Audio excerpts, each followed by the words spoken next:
Southland farmers whose winter feed plans have involved stock being grazed off farm are being urged by Beef and Lamb New Zealand and Dairy NZ to make sure their winter feed is still available to fulfil the grazing agreement, and then update their feed budget, of course, through to spring. But with many sheep and beef farmers, going into the winter is actually proving very hard as they're carrying far more stock than they budgeted for due to these COVID-19 restrictions in our meat processing plants. And then a feed pinch, of course, on top of that from this year's flooding. It's all really one out of the box. And Southland's Agribusiness Limited's consultant, Deane Carson, is, I'll tell you what, frontline staff. Deane joins us now on Serious Country. Deane, thank you so much for taking the time to join us. Oh, thanks for having me. Of course, they're saying frontline staff. I mean that genuinely. Could you just give us a bit of a lay of the land and what a day-to-day world is like for you at the moment? Well, in lockdown, I've been doing a lot of Zoom conference meetings. I can have anywhere between 4 and 5 Zooms a day, and sometimes 2. So it's somewhere in between. Majority of that is actually focusing on feed budgets and making sure we can get the supply and the demand meeting up. Some of the cases are a bit tougher than others, but we are finding solutions and we are getting there. It's just about formulating a plan and making sure we put some good thought into it. So we actually have quite an international audience here on Sarah's Country, Deane, just for your knowledge, but also for the knowledge that if we just back the truck up to February and why that flooding happened at such a crucial time in terms of winter crops getting established. The issue probably started even before that in planting. We planted quite late because the weather was quite wet. So planting actually sort of created the issue. And then we had a flood event, particularly in the Matara and the Lower Areti catchment. And it was sort of a record flood that we really hadn't seen those conditions in most people's lifetime.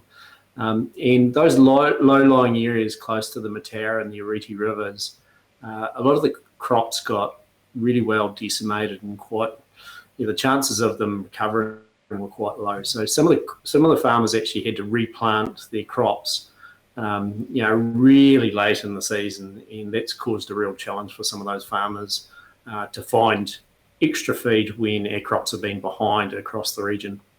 Well, it's pretty balmy here in Canterbury. Are you experiencing similar temperatures and ground conditions to get those late sowing crops up and running?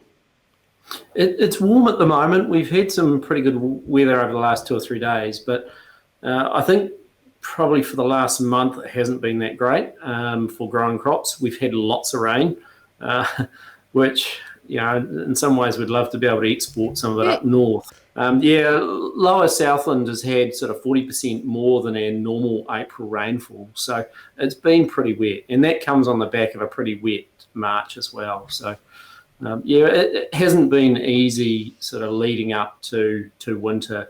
And certainly our crops haven't really recovered. We live in hope, but most of the budgets we're doing now are based on sort of the crop yields that we'd expect. We're not being overly hopeful for crop yields to recover.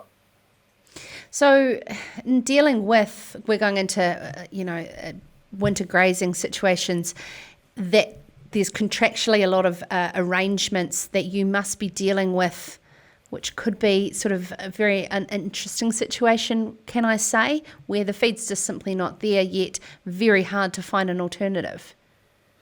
Yeah, most of the farmers are having good conversations. The graziers that have a dairy farmer associated with them are having good conversations and setting expectations of lower crop yields. And typically that's sort of, 10 to 20% behind where they'd normally be. There is quite an unknown for a lot of people as to what their crop yields are going to be, and I do expect as the winter kicks in and we get through the winter, there will be a few challenges because I think some farmers will just try and make the crop last, and that's going to create a few issues. So we are sort of preparing ourselves for a few of those tougher conversations during the winter. But a key message we're having right now is actually get your crop measured as soon as you can, recognising there's some limitations, and get your feed budget done. There's nothing like an early plan to actually ensure that we overcome the issues before we don't have any more solutions. Deane Agribusiness Limited has been in the game for quite some time now. In terms of things like feed budgeting and even body condition scoring, how far have we come, and what sort of time period of this type of farm management? Yeah, certainly body condition scoring has really improved probably in the last 4 or 5 years. The number of people that are certified to do body condition scoring has really increased. Within our company, we've got, I think, 3 or 4 staff who are certified to do body condition scoring, where 10 years ago we didn't have any.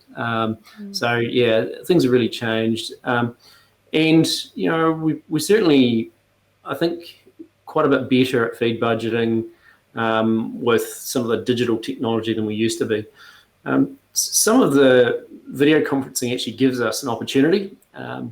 It's quite cool. The farmer can see my screen as I'm doing the feed budget, and it does support a bit better accuracy, where a farmer will sort of be able to check my figures as I'm putting them in. So yeah, some of the video conferencing has actually helped with the feed budgeting.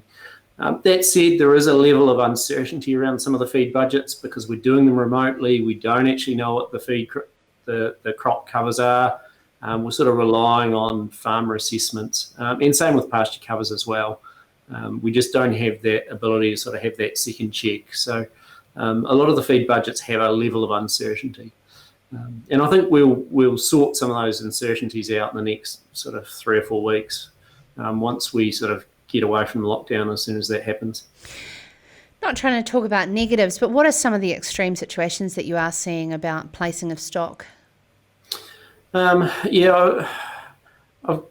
guess some of the grazing contracts are being cancelled, and it's just trying to find new homes for those grazing contracts.